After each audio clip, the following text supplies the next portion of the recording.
Welcome to another golden age upon earth. America, we love you. A message from the unveiled mysteries by the Ascended Master Saint Germain, vegetarian, part 1 of 2 on words of wisdom. Guy Warren Ballard was a United States mining engineer and co-founder, together with his wife Edna Ann Wheeler Ballard, of the I Am spiritual movement, inspired by his life-changing meeting with the Ascended Master Saint Germain. One morning in 1930, Mr. Ballard, led subconsciously by his inner spiritual longing, went on a hike on beautiful Mount Shasta, located in the western US, where, according to legend, a group of divine adepts reside or could be seen. His sincerity and deep longing for the truth led to a profound experience that day. He was blessed by the appearance of the beloved Master Saint Germain. Following this enlightening encounter, Mr. Ballard devoted his life to spreading the Master's wisdom according to his capacity. From Master Saint Germain's dictations and teachings, Mr. Ballard wrote a series of books under the pseudonym Godfrey Ray King. Master Saint Germain's imparted spiritual knowledge was the basis for many lectures given by Mr. Ballard, as well as for the founding of the I Am religious activity in the early 1930s. By 1938, it had up to 1 million followers. Today, the volumes documenting the valuable mysteries revealed by the Ascended Master to Godfrey Ray King are still a fascinating spiritual gem for many across the globe. The 3 most famous volumes are titled Unveiled Mysteries, The Magic Presence, and the I Am Discourses. Ascended Master Saint Germain is deeply venerated among the Theosophical Society as he represents the establishment of the Aquarian Age, an era that we are privileged to be witnessing. He is also identified with the Count of Saint Germain, a mysterious European figure who possessed a great inner knowledge and was called immortal by some due to his everlasting youth. Today, we are thrilled to read from the fascinating book Unveiled Mysteries, filled with valuable and generously given wisdom and knowledge by the Ascended Master Saint Germain. We will continue from the moment when the Master of Ancient Wisdom takes Mr. Godfrey Ray King on a journey to a past civilization.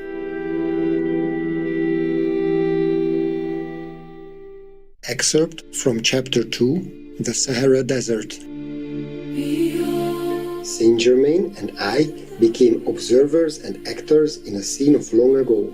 This is the Sahara Desert, he said, when it was fertile country having a semi-tropical climate. This civilization, he went on, rose to its apex 70,000 years ago. These people remembered their source and knew themselves as sons of God, hence were the possessors and operators of power and wisdom that to you may seem miraculous and superhuman. In one building of the central group, we found the attendants attired in most gorgeous fabrics of soft, radiant colors that harmonized with the interior decoration. One of these acted as guide, taking us to the central building, and there he presented us to the king of this great people. The king proved to be Saint Germain. Beside him stood a young girl, very beautiful. She had hair like spun gold that hung almost to the floor and eyes of a piercing violet blue. Her entire bearing was one of loving command. I looked inquiringly at Saint Germain, wondering who she could be, and he answered, Lotus. Beside her stood a young man about 20 years of age, and a lad, perhaps 14. These were the children of the king. Again, we 4 were working together. With this glimpse of former lives, he said, let us enter into the activity of that blessed people. I say blessed advisedly, and you shall soon see why.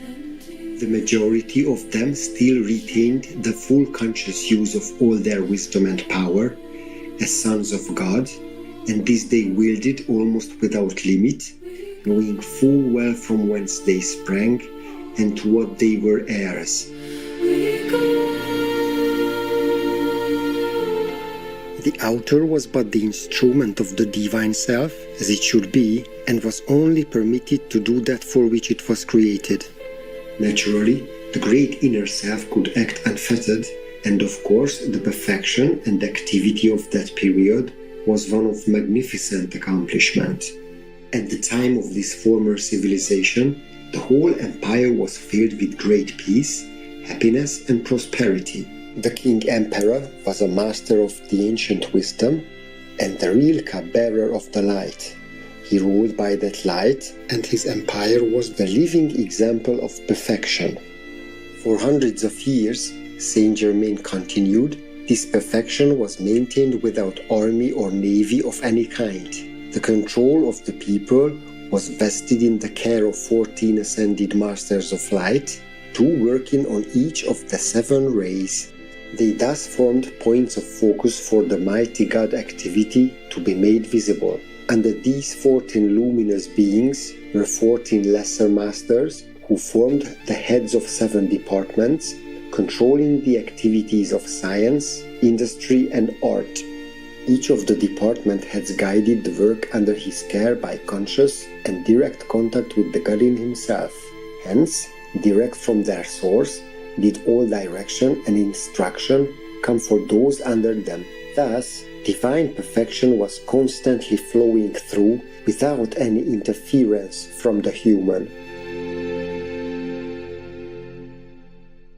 This form of government was most remarkable, successful, and satisfactory in every way.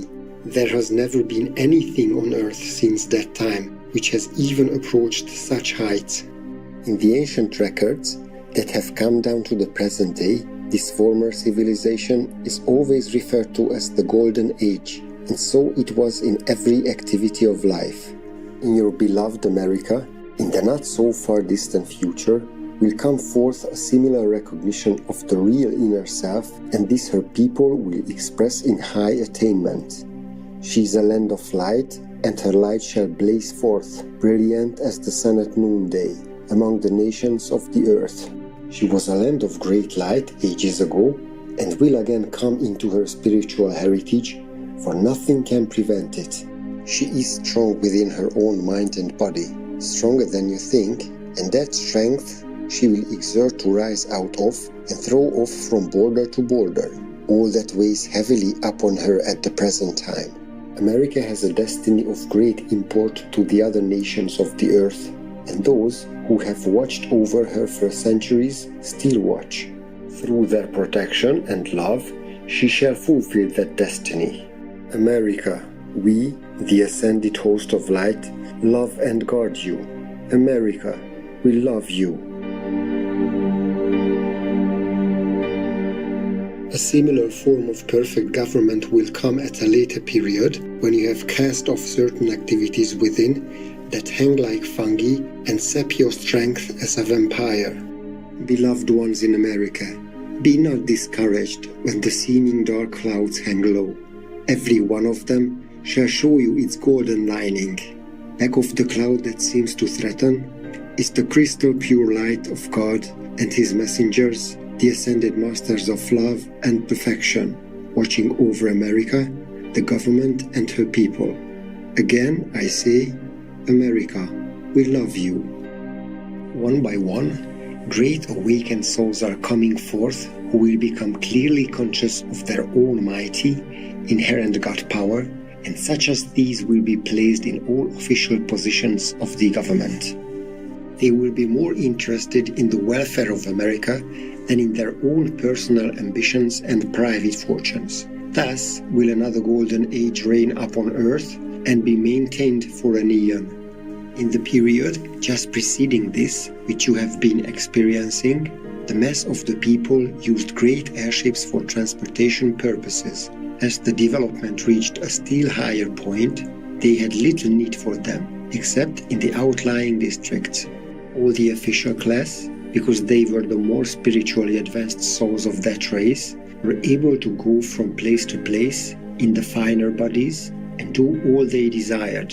They also were able to transport the physical body at will, for the use of their power to overcome gravity was as natural as breathing is to you.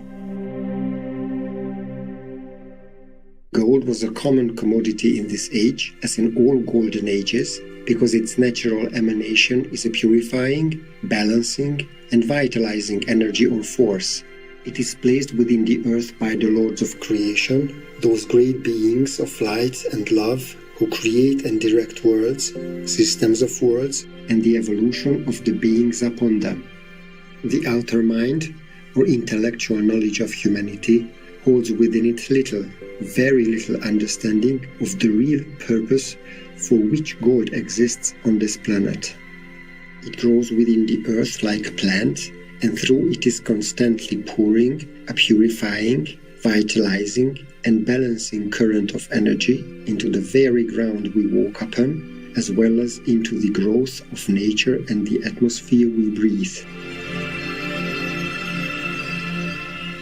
Gold is placed upon this planet for a variety of uses, two of its most trivial and unimportant ones being that of using gold as a means of exchange and for ornamentation. The far greater activity and purpose of it within and upon the earth is the release of its own inherent quality and energy to purify, vitalize, and balance the atomic structure of the world. The scientific world today has no inkling as yet of this activity. However, it serves the same purpose to our earth that radiators do to our homes. Gold is one of the most important ways by which the energy from our sun is supplied to the interior of the earth and the balance of activities maintained.